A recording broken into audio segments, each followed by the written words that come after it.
Le leadership reste un défi important alors que nous passons de la fin des années 90 aux premières années du nouveau siècle. Le défi s'étend à différents domaines, de la science à l'éducation. Il est impératif que nous abordions les lacunes de nos programmes éducatifs pour éviter de prendre du retard par rapport à d'autres nations. Un leadership remarquable est requis en politique, dans l'industrie, dans la vente et dans la gestion.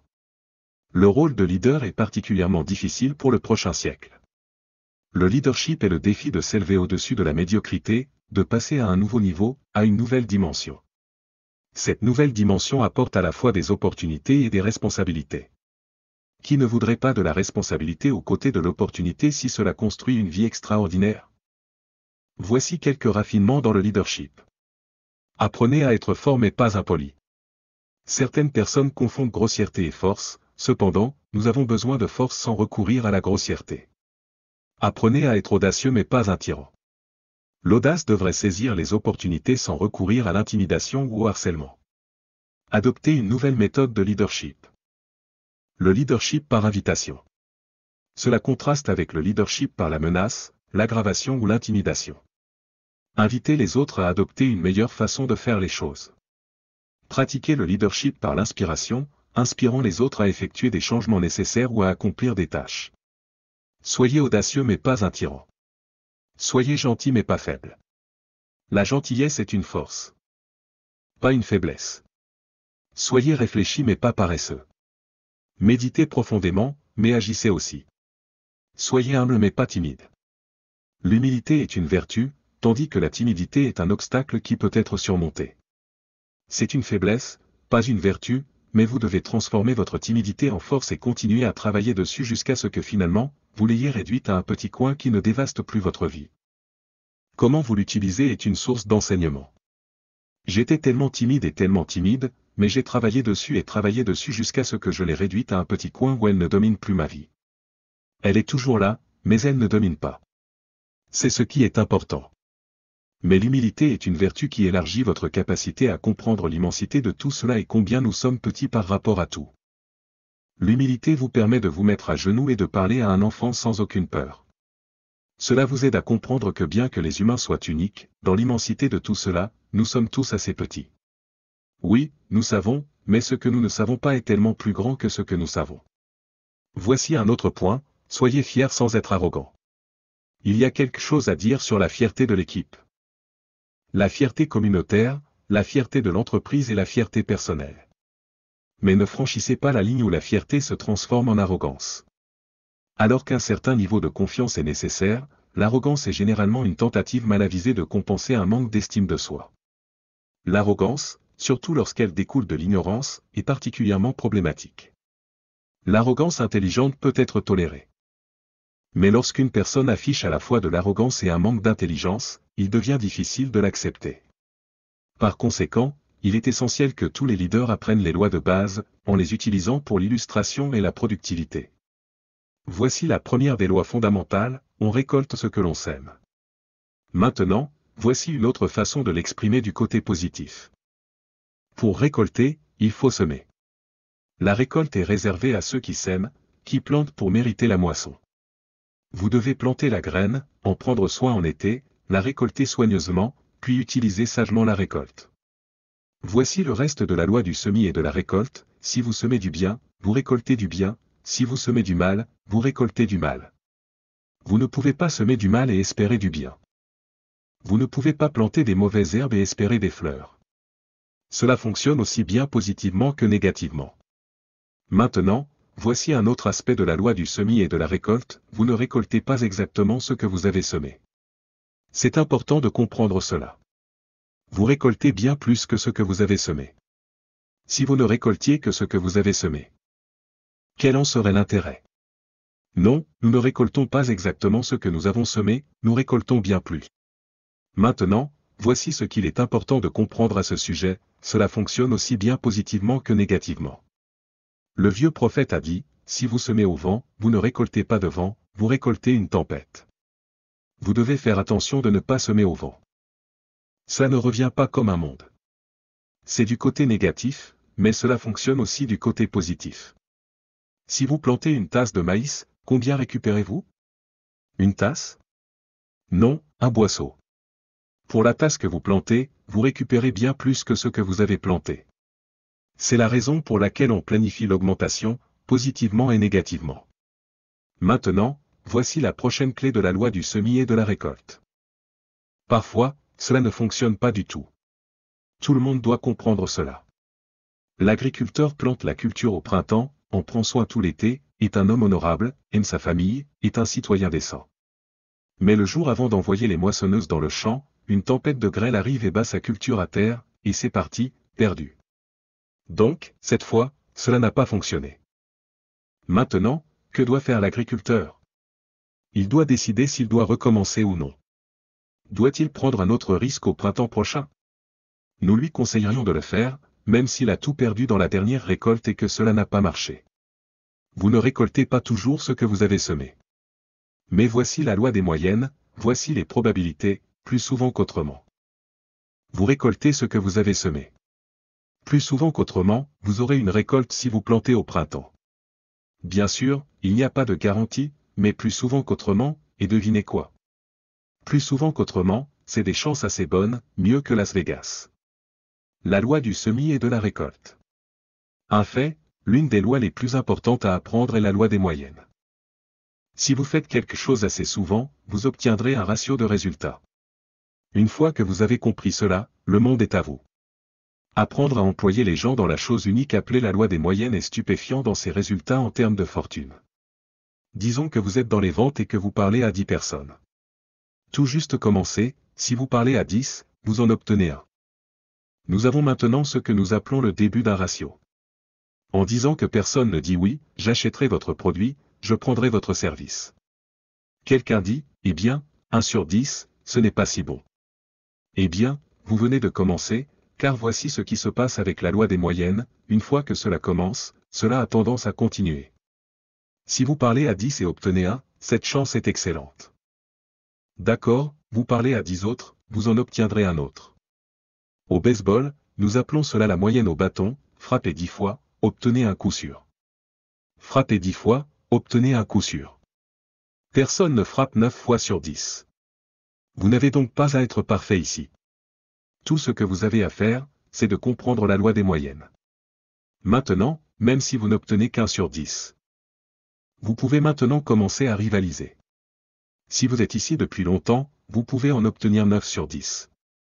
Si vous venez de rejoindre, vous ne pouvez en obtenir qu'1 sur 10.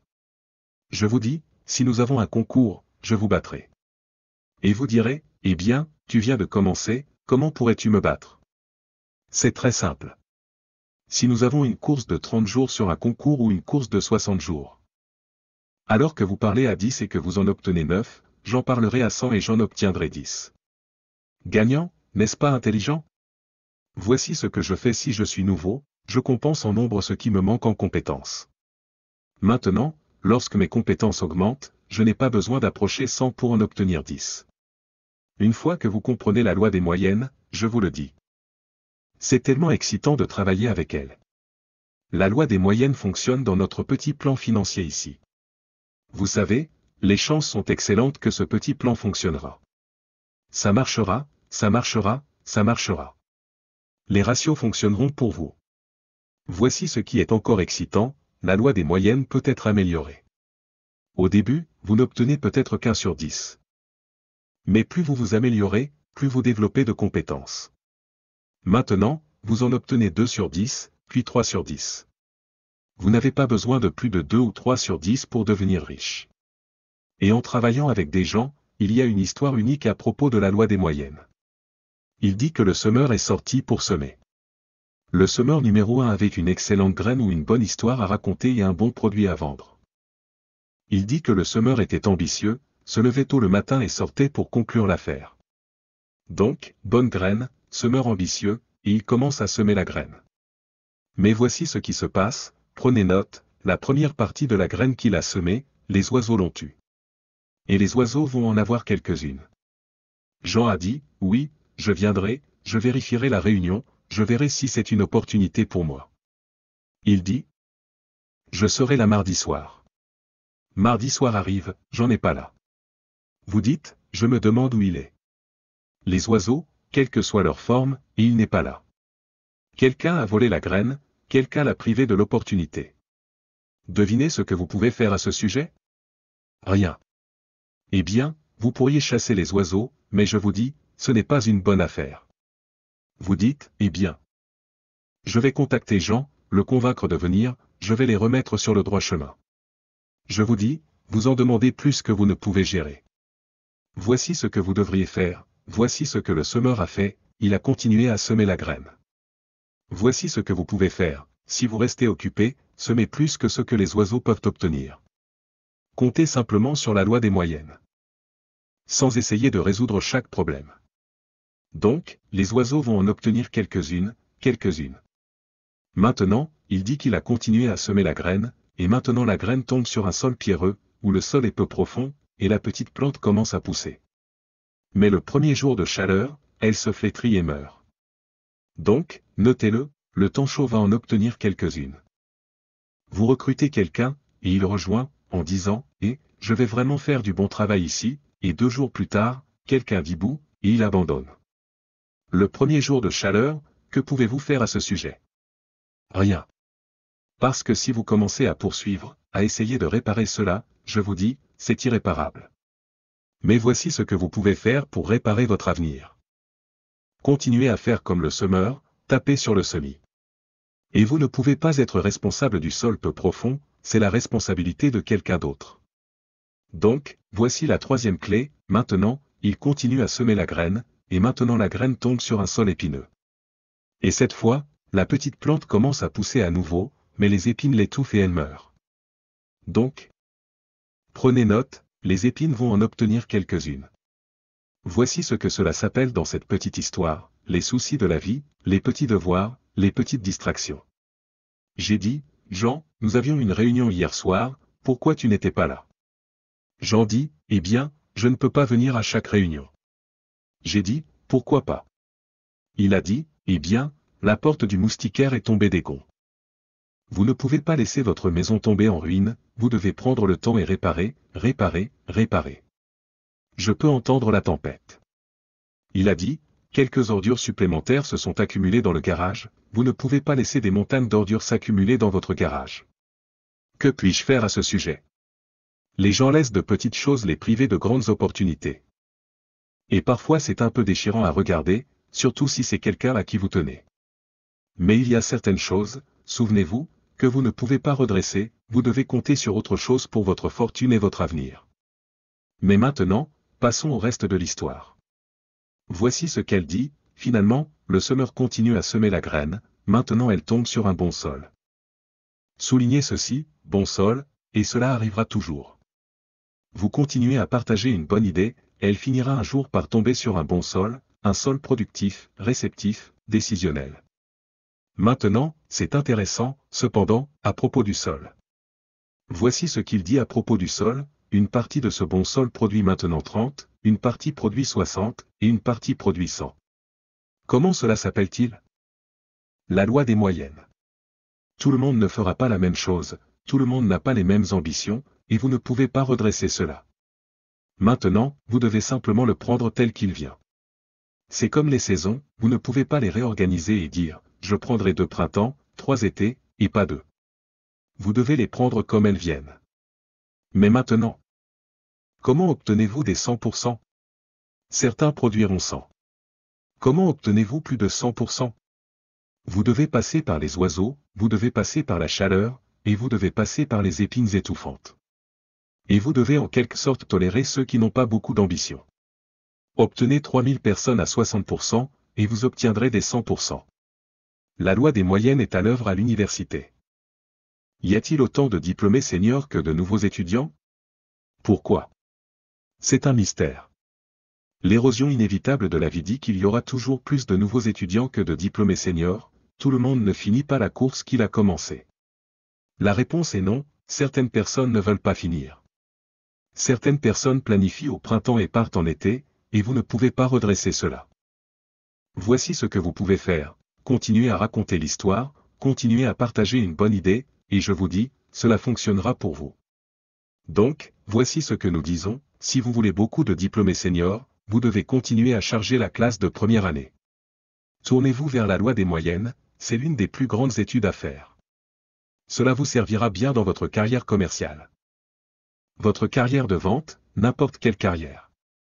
Encore une chose sur la loi des moyennes, il y a une vieille règle, et elle existe depuis longtemps, qui dit que 20% des personnes font 80% des affaires, et 80% en font 20%. Et c'est quelque chose que vous n'essayez pas de changer ou de réorganiser, c'est une partie de l'accord. Certains pourraient dire, eh bien, je vais juste licencier les 80. Dites non. Parce que qui reste, 20% d'entre eux feront 80%, et 80% feront 20%. Ce n'est pas quelque chose avec lequel vous pouvez jouer. Voici ce que, ces lois sont quelque chose avec lesquelles vous travaillez, quelque chose que vous comprenez, et avec quoi vous travaillez. 20 feront 80%, et cela fonctionne partout. Le pasteur, le ministre de l'Église, qui met ici de l'argent pour soutenir l'Église, dit, 20% des gens prennent en charge 80% de l'addition, et 80% prennent en charge 20%. Les Américains paient des impôts, quel est le problème? 20% paient les impôts, et 80% paient 20% des impôts pour faire fonctionner le gouvernement fédéral. Ce n'est pas quelque chose avec lequel vous pouvez jouer, c'est quelque chose avec lequel vous travaillez jusqu'à ce que vous le compreniez bien. Comment travaillez-vous avec le 80/20? Voici ce que vous devez faire, une partie de cela concerne la gestion du temps. Vous ne pouvez consacrer que 20% de votre temps aux 80% car ils ne produisent que 20%. Maintenant, vous pouvez consacrer 80% de votre temps aux 20%. Maintenant, rappelez-vous, la force est dans la direction opposée. Devinez qui veut 80% de votre temps? Le mauvais groupe. Pas dans une question morale, le mauvais groupe en termes de productivité et d'efficacité dans votre entreprise, votre avenir. Alors, quelle est la réponse à cela? Voici une partie de la réponse, vous pouvez travailler individuellement avec les 20%, mais vous ne pouvez travailler que par groupe avec les 80%. Cependant, devinez qui veut généralement votre temps individuel? Les 80%. Et vous ne pouvez pas le faire. C'est la loi des moyennes. Voici la prochaine loi importante, appelée la loi de la foi. Nous l'avons abordée un peu plus tôt sous une forme assez simple. La foi est la capacité de voir des choses qui n'existent pas encore. Cependant, la foi peut transformer les difficultés en réalité positive. Et je veux juste vous donner cette petite ligne directrice rapide ici car il est tellement important de réfléchir et ensuite de travailler dessus. Voici à quoi sert la foi. Premièrement, la foi est la capacité de le voir tel qu'il est. La foi n'a pas peur de voir les choses telles qu'elles sont car la foi est un faiseur de miracles. La foi n'ignore pas le négatif, elle utilise le négatif car s'il n'y avait pas de négatif, il n'y aurait pas besoin de foi. Si tout allait bien, pourquoi auriez-vous besoin de foi? Vous avez besoin de foi parce que tout ne va pas bien. Qu'est-ce qui ne va pas? Qui connaît la situation qui ne va pas bien? Elle ne va pas bien.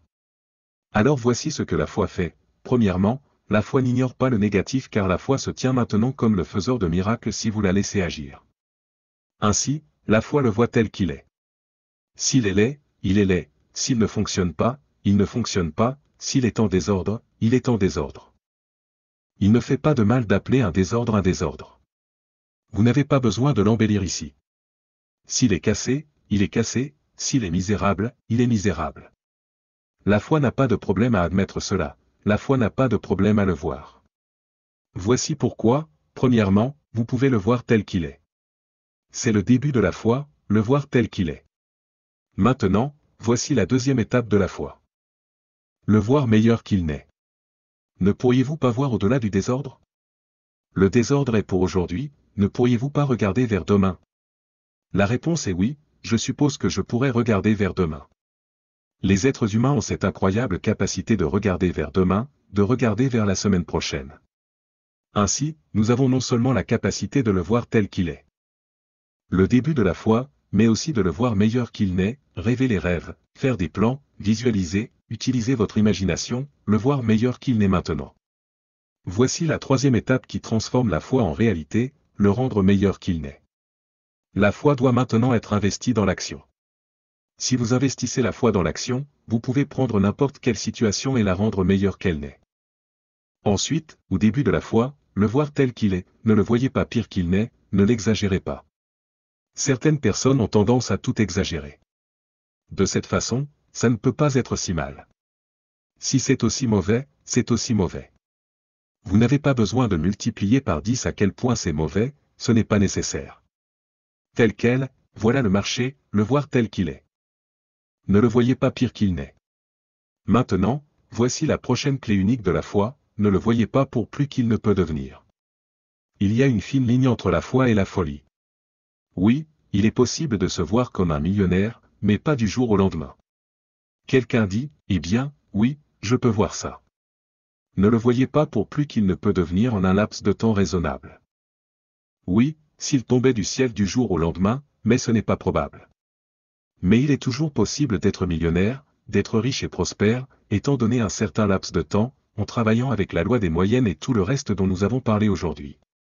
Donc, ne le voyez pas pour plus qu'il ne peut devenir, afin que vous ne tombiez pas dans la folie au lieu de la foi. Il est possible d'avoir beaucoup sans être stupide dans votre exercice de foi. Mais maintenant, voici deux autres mises en garde. Premièrement, ça pourrait être pire que ce que vous voyez d'abord. Vous feriez mieux de regarder en dessous parce que parfois vous regardez juste à la surface. Vous feriez mieux de regarder pour vraiment le voir aussi mauvais qu'il est. Il ne s'agit pas de l'exagérer maintenant, mais de vous assurer de le voir aussi mauvais qu'il est vraiment. Maintenant, voici le prochain, donnez-vous une chance de comprendre qu'il pourrait être beaucoup plus dans le futur que ce que vous pouvez d'abord voir par la foi. Tout ce que vous pouvez voir, les miracles que nous voyons ici nous donnent une certaine quantité de foi, mais on dirait que nous avons besoin de plus. Nous avons besoin de plus. Mais vous faites le premier pas de ce que vous pouvez voir, cela peut devenir possible, commencez à le croire, ayez la foi pour cela. Et je vous dis, alors que cela commence à s'exercer, vous pourrez le voir pour plus, et pour plus, et pour plus encore. Les possibilités commenceront à augmenter dans votre propre imagination. Maintenant, prenez ces notes sur le leadership. Travaillant avec les gens, apprenez à travailler avec les personnes qui le méritent, pas avec celles qui en ont besoin, car la vie fonctionne par le mérite. Nous avons étudié cela hier. Les personnes bénéficiant des aides sociales n'auraient-elles pas dû dire à Marie, « Marie, regarde, je sais que tu as besoin des $400, mais désormais, lorsque je reviendrai avec le chèque de $400. Voici un seau de peinture et un pinceau, cette petite clôture ici et les poteaux de la porte doivent être peints. » Elle répond, « D'accord. » Maintenant, cette petite quantité de peinture ne vaut pas $400, zéro, mais c'est un pas pour commencer le processus de le mériter au lieu de simplement en avoir besoin. Et vous pouvez commencer à éloigner les gens du besoin vers le mérite. Laissez-les simplement faire les premiers pas. La prochaine fois qu'elle viendra et dira, « Maintenant, Marie, si cela est fait et que les mauvaises herbes sont arrachées et que tout cela est fait et que la peinture est faite, et qu'elle commence à partir, elle commencera à se sentir mieux car elle commence à le mériter, pas seulement à en avoir besoin. » N'est-ce pas une philosophie de haut niveau, d'enseigner aux gens comment le mériter? Travaillez avec les personnes qui le méritent. Vous dites, Marie, si tu fais ce pas, j'en ferai 2, et ensuite si tu en fais 2 autres, j'en ferai 4 autres. Mais si vous ne faites pas le premier, je ne le fais pas non plus. Pas à pas, d'accord? Vous appelez, j'appelle, vous essayez, j'essaie, vous bougez, je bouge, enseignez aux gens comment le mériter. Cela commence à accélérer l'estime de soi. Vous ne pouvez pas croire à quel point le début de la nouvelle estime de soi est élevé si une personne ne l'a pas eu pendant des années, et qu'elle a été battue par sa propre philosophie, et qu'elle a été battue par tout le monde. Si vous les lancez sur les premiers pas, cela commence ce processus d'estime de soi. L'estime de soi précoce est encore plus précieuse que la fortune car elle vient au moment nécessaire. Amenez les gens pas à pas vers l'estime de soi, et l'estime de soi conduit à l'action conduit au progrès, et le progrès conduit à la fortune. Que demander de plus? Donc, travaillez avec les personnes qui le méritent. Maintenant, voici la prochaine clé, montrez aux gens comment mériter votre aide. Ensuite, ne vous attendez pas à ce que le poirier donne des pommes. Laissez les gens faire ce qu'ils peuvent faire. Vous pouvez accrocher des pommes à un poirier, faire toutes sortes de choses, mettre une pancarte, c'est un pommier, et ensuite vous obtenez des poires. Donc laissez les gens faire ce qu'ils peuvent faire, et laissez-les changer d'avis, laissez-les grandir et se développer. Voici ce que j'ai trouvé, vous ne pouvez pas changer les gens, mais ils peuvent se changer eux-mêmes. Le mieux que vous puissiez faire, c'est inspirer et espérer, enseigner et prier, et espérer, et enseigner et prier, et inspirer et prier, et espérer. C'est tout ce que vous pouvez faire. Vous ne pouvez pas intervenir et changer, mais vous pouvez faire de votre mieux pour transmettre le message qui peut créer un changement si quelqu'un l'accepte, si quelqu'un fait quelque chose à ce sujet. Faites les premiers petits pas pour commencer et soyez heureux avec le moindre progrès et obtenez des récompenses. Et une tape dans le dos et un grand sourire. Dites, Marie, ça va marcher pour toi. Tu as fait ces 2 pas. Je te dis, tu peux faire 2 pas, tu pourrais en faire un de moins de 2. Ensuite, tous les leaders doivent enseigner le fait qu'il y a à la fois du bien et du mal. Voici le défi pour nous tous, de devenir le plus du bien en nous et le moins du mal. Le plus du bien et le moins du mal car cela réside en chacun de nous. C'est le début dont nous avons parlé l'autre jour de la civilisation, devenir le plus du bien et le moins du mal. Mais nous devons nous rappeler qu'il y a à la fois du bien et du mal. J'ai fait un discours un jour appelé « Le jour où je suis un homme riche ». Ça n'avait pas beaucoup à voir avec l'argent, mais laissez-moi vous donner la liste, et nous en avons fini. J'ai dit, aujourd'hui, je suis un homme riche. Premièrement, en raison de mon héritage, tout ce que j'ai hérité sans avoir travaillé pour. J'ai été béni avec ça. L'un était mes parents, un autre était mon pays. J'ai été béni par des livres que je n'ai pas écrits, j'ai été béni par une bibliothèque que je n'ai pas construite, j'ai été béni par des tribunaux que je n'ai pas organisés, j'ai été béni par des avions et des téléphones. Je suis béni par tout ce que je n'ai pas créé. Je l'ai hérité. J'ai hérité d'un pays qui croyait en la démocratie et la liberté. Je veux dire, une fois que vous commencez cette liste de l'héritage, c'est juste stupéfiant. Ensuite, j'ai dit, je suis riche grâce à mes connaissances, ceux qui m'ont transmis leurs connaissances m'ont rendu riche au-delà de toute croyance. Voici ce que j'ai demandé une fois il y a longtemps, une conscience inhabituelle. Je veux être sensible à ce qui se passe, une conscience inhabituelle, pas seulement le don de la connaissance, mais ce qui se passe pour que je puisse utiliser ma connaissance au mieux de mes capacités. J'ai demandé à mes filles seulement 2 choses. C'est tout? Mes filles, je demande seulement 2 choses. Voici ces 2 choses, premièrement, le plus grand respect pour toute vie. Deuxièmement, une gentillesse inhabituelle. C'est tout ce que je demande, le plus grand respect pour toute vie et une gentillesse inhabituelle. Ensuite, je suis un homme riche à cause de mon avenir. J'ai l'engagement de biens et de services de personnes que vous ne croiriez pas faire des affaires dans le monde entier, des milliards. Vous pouvez imaginer la vie extraordinaire que je mène. C'est incroyable. Et l'engagement de biens et de services, l'engagement d'aide et d'assistance, l'engagement de camaraderie, l'engagement de tout. Voyez-vous, Monsieur Owen, que voulez-vous faire d'autre? Eh bien, il suffit d'y aller. Vous savez, vous voulez construire votre propre pays? Bien sûr, nous ferons ça. Je veux dire, tout ce que vous voulez, nous irons juste le faire. Pouvez-vous imaginer ce que cela fait? Donc, tout ce que vous voulez faire, il y a plein de ressources partout dans le monde pour juste le faire. C'est tellement stupéfiant, c'est juste incroyable pour moi. Ensuite, je veux vous laisser avec ce petit défi. Premièrement, laissez les autres mener des vies modestes, mais pas vous. Que votre vie ne soit pas seulement acceptable, mais mémorable. Laissez les autres pleurer sur de petites douleurs. Mais pas vous. Laissez les autres gaspiller leurs ressources, mais pas vous. Et voici 2 autres, et j'ai fini, apprenez à aider les gens dans leur vie, pas seulement dans leur travail. Nous devons enseigner les compétences professionnelles, oui, mais si vous enseignez également les compétences de vie, entrelacez tout dans l'enseignement des compétences professionnelles. Enseignez à vos enfants les compétences professionnelles. Puis enseignez-leur les compétences de vie. Et voici le dernier, mon défi pour vous. Il vient du vieux prophète. Voici ce qu'il a dit, si vous travaillez sur vos dons, si vous travaillez sur vos capacités, si vous travaillez sur vos compétences, si vous travaillez sur vos dons, ils vous feront de la place.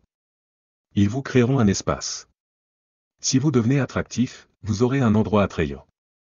Si vous travaillez sur vos compétences, elles vous placeront dans des endroits inhabituels. Vous n'avez pas à vous soucier de l'endroit où vous êtes actuellement étant préparé pour que vous puissiez vous qualifier pour l'endroit. Et si vous travaillez sur vos dons, dons de langue, dons d'intelligence, dons de foi, dons pour aider les autres, dons d'influence, si vous travaillez sur ces dons, vous aurez toujours une place. Je suis arrivé à, ce serait l'un des grands exemples. Regardez où mes dons m'ont amené jusqu'à cet endroit. J'ai travaillé dur sur mes dons, j'ai travaillé dur sur mes compétences, j'ai travaillé dur sur ma prestation, j'ai travaillé dur sur ma capacité à influencer les autres avec le langage, les mots et les expériences. Et puis mes dons m'ont amené dans des endroits uniques à travers le monde maintenant à cause de mes dons. J'ai travaillé sur mes dons et me suis rendu assez précieux pour être invité dans ces endroits. La même chose va se produire pour vous, sans aucun doute. Mesdames et messieurs, les garçons et les filles, ainsi que tous les rêveurs et les réalisateurs qui écoutent, je suis ici pour vous parler de quelque chose d'incroyablement précieux, le temps. Vous voyez, le temps est l'actif le plus précieux que nous avons dans cette vie. C'est le grand égalisateur. Peu importe qui vous êtes, d'où vous venez, ou quelles sont vos circonstances. Nous avons tous les mêmes 24 heures dans une journée. Et pourtant, tant de gens laissent ces heures s'écouler, jour après jour, année après année, sans réaliser l'immense potentiel qu'elles représentent. Aujourd'hui, je veux vous mettre au défi. Je veux vous mettre au défi d'arrêter de gaspiller votre temps, d'arrêter de gaspiller les précieux moments de votre vie. Vous voyez, le plus grand ennemi de votre succès n'est pas un facteur externe. Ce n'est pas l'économie, ce n'est pas votre éducation. C'est la façon dont vous gérez votre temps et les choix que vous en faites. Le temps perdu ne se regagne jamais. Une fois qu'il est parti, il est parti pour toujours. Maintenant, je comprends que la vie peut être difficile. Des défis se présentent à nous, des revers se produisent, et parfois il semble que l'univers conspirait contre nous. Mais voici la vérité, vous ne pouvez pas contrôler tout ce qui vous arrive, mais vous pouvez contrôler comment vous y répondez. Vous pouvez contrôler comment vous utilisez votre temps. Vous pouvez décider de ne pas gaspiller une autre année précieuse de votre vie. Imaginez ceci, dans un an, vous pourriez être dans un endroit complètement différent dans votre vie. Vous pourriez être en meilleure santé. Plus riche, plus heureux et plus épanoui. Vous pourriez avoir accompli des choses que vous n'auriez jamais cru possibles. Mais pour que cela se produise, vous devez faire un choix. Un choix d'arrêter de procrastiner, un choix d'arrêter de trouver des excuses, et un choix de commencer à agir dès maintenant. Le succès n'est pas une question de chance, c'est une question de choix et de discipline. C'est définir des objectifs clairs et travailler sans relâche pour les atteindre. C'est investir votre temps dans des activités qui vous rapprochent de vos rêves, plutôt que de le gaspiller dans des choses qui n'auront pas d'importance dans un an. C'est être cohérent, persévérant et résilient face aux défis. Je veux que vous réfléchissiez à vos rêves, à vos objectifs et à vos aspirations. Que voulez-vous réaliser dans l'année à venir? Quel genre de personne voulez-vous devenir? Quel héritage voulez-vous laisser derrière vous? Maintenant, je veux que vous compreniez que vous avez le pouvoir en vous de transformer ces rêves en réalité. Vous avez le potentiel pour accomplir des choses extraordinaires. Mais cela nécessite que vous preniez la responsabilité de votre temps et de vos choix. Ne laissez pas la peur vous retenir. Ne laissez pas le doute de soi vous paralyser. Ne laissez pas les opinions des autres définir votre valeur. Vous êtes capable d'accomplir des choses extraordinaires, mais vous devez croire en vous-même. Vous devez croire en vos capacités et en votre potentiel. Et surtout, vous devez agir. Commencez par vous fixer des objectifs clairs et spécifiques. Notez-les et divisez-les en tâches plus petites et plus gérables. Élaborez un plan d'action et engagez-vous à le suivre chaque jour sans relâche. Restez concentré, déterminé et ne laissez rien ni personne vous détourner de votre chemin. Entourez-vous de personnes positives et ayant les mêmes aspirations que vous, qui soutiennent vos rêves et ambitions. Cherchez des conseils auprès de mentors et apprenez de ceux qui ont parcouru le chemin du succès avant vous. Rappelez-vous que vous êtes la moyenne des 5 personnes avec lesquelles vous passez le plus de temps, donc choisissez vos compagnons avec sagesse. Acceptez l'échec comme une opportunité d'apprentissage. Comprenez que les revers ne sont pas la fin du chemin, ce ne sont que des pierres de touche sur votre chemin vers le succès. Chaque échec vous enseigne des leçons précieuses, et chaque obstacle que vous surmontez vous rend plus fort et plus résilient. Prenez soin de votre santé et de votre bien-être. Faites régulièrement de l'exercice, mangez des aliments nutritifs et dormez suffisamment. Un corps et un esprit sains sont essentiels pour des performances optimales. Prenez le temps de vous détendre et de vous ressourcer, mais ne confondez pas le repos avec la complaisance. Utilisez votre temps libre judicieusement et assurez-vous qu'il soit en accord avec vos objectifs et vos valeurs. Dans la poursuite de vos rêves, soyez patient mais persévérant. Le succès arrive rarement du jour au lendemain. Il nécessite du temps, des efforts et de la détermination. Restez engagé envers vos objectifs et ne vous découragez pas face aux défis. Rappelez-vous, l'heure la plus sombre ne dure que 60 minutes. Continuez d'avancer, poussez-vous et vous finirez par surmonter les obstacles qui se dressent sur votre chemin. Enfin, n'oubliez pas d'exprimer votre gratitude pour les bénédictions dans votre vie. La gratitude est une force puissante qui attire plus d'expériences positives dans votre vie. Soyez reconnaissant pour les opportunités que vous avez, les personnes qui vous aiment et vous soutiennent, et les expériences qui vous façonnent en la personne que vous devenez. Alors, mes chers amis, je vous exhorte. Ne gaspillez pas une autre année de votre vie. Saisissez l'instant, prenez le contrôle de votre temps et poursuivez vos rêves avec passion et détermination. Le voyage ne sera pas facile, mais il en vaudra la peine. Quand vous regarderez en arrière dans un an, vous serez étonné de tout le chemin parcouru et de tout ce que vous aurez accompli.